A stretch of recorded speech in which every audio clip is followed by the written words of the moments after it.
For fans of the original Portal game, you most likely have heard this. It is one of Kelly Bailey's signature tracks, and I struggle to find any soundtrack quite as fitting as this one is. It's no secret that Portal has this deeply unnerving, lonely, and existential feel to it, where initially it's kind of inexplicable, but after a while of acclimating more to the desolate and typically silent environment, you begin to notice more of the idiosyncrasies of Aperture Experiment, and the aspects of the game that subconsciously made it feel the way that it did.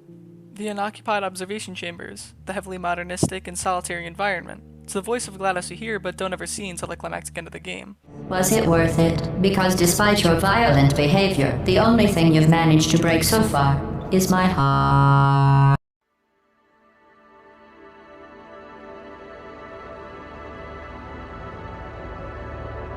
What happens when music becomes, instead of disconcerted, almost beautiful? Taste of Blood is my favorite track from the original Portal. Reason being, it reminds me of RE5's soundtrack, or the menu theme, which is one of my personal favorite games of all time.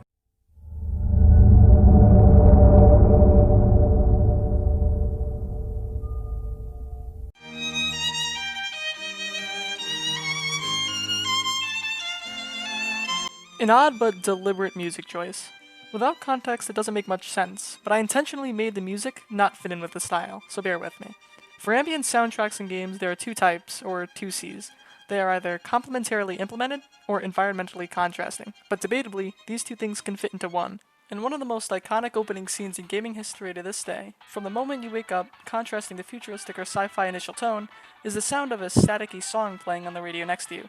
Despite the grim intrinsic nature of the game that becomes increasingly portrayed as the game goes on, your suspicions when you start the game are divided.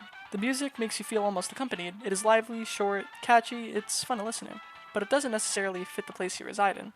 Come the ambient track Taste of Blood, while it would complement the atmosphere here, so does the Portal radio music. Its contrast gives you a subconscious feeling that you are being diverted from some truth, that something is wrong, and you have only begun.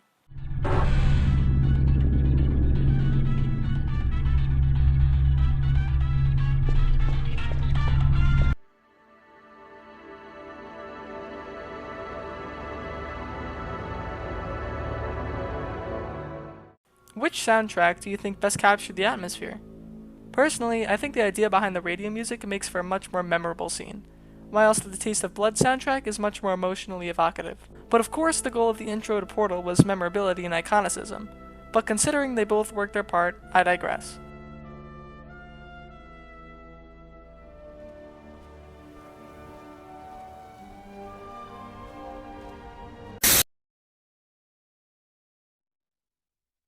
If this was a triumph, I'm making a note here, huge success.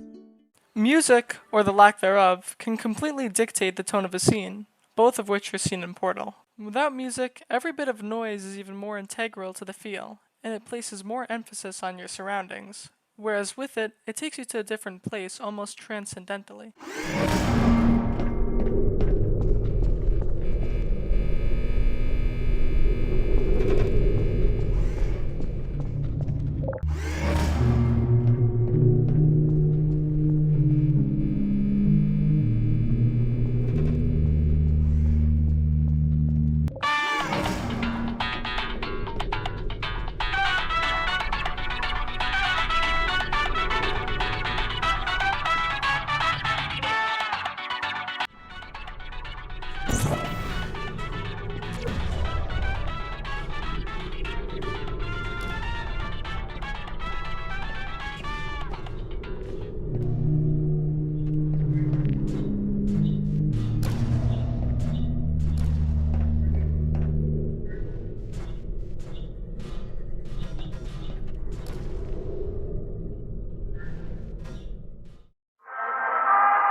An incredibly minuscule but powerful detail of Portal's music is that each of the song names are references to GLaDOS' in-game lines that hold the most weight to the player, and each convey the tone GLaDOS was therefore trying to portray.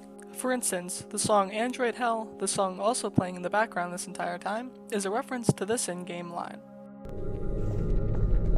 Well done, Android. The Enrichment Center once again reminds you that Android Hell is a real place where you will be sent at the first sign of defiance. The same goes for the rest of the few songs that the game has to offer, which I will quickly show you now. Did you know you can donate one or all of your vital organs to the Aperture Science Self-Esteem Fund for Girls? It's true. Assume the party escort submission position or you will miss the party. Please be advised that a noticeable taste of blood is not part of any test protocol, but is an unintended. By this point, you get it, and I think this small detail goes a long way considering the short length of the game. It makes the game feel more full and centric around GLaDOS, which is the only other voice you will hear besides your own in your own head. And GLaDOS is essentially a surrogate for that. You decide whether these things she says are humorous or unnerving, and the music is the embodiment of your interpretation. The reason in the beginning I said the music could be considered calming and beautiful, as opposed to the general diction that frames it as unsettling and robotic, is because the feel of the music is indicative of what the player themselves feels, not where the game puts you. It's not just about the loneliness of the environment, but how your mind deals with it therein. It's deeper than the surface level you've likely heard a million times from other analysis videos. GLaDOS can be the best or cruelest thing about it. That's up to you. The music can settle you down and help you think about the puzzles, or make you feel miserable and amplify the loneliness you already feel day to day. That is what it means for Portal, and what makes the simple music so incredibly special in the hearts of all fans, and is also why music is so important to the feel of any game. And that segues us into the last part of the video, music and familiarity.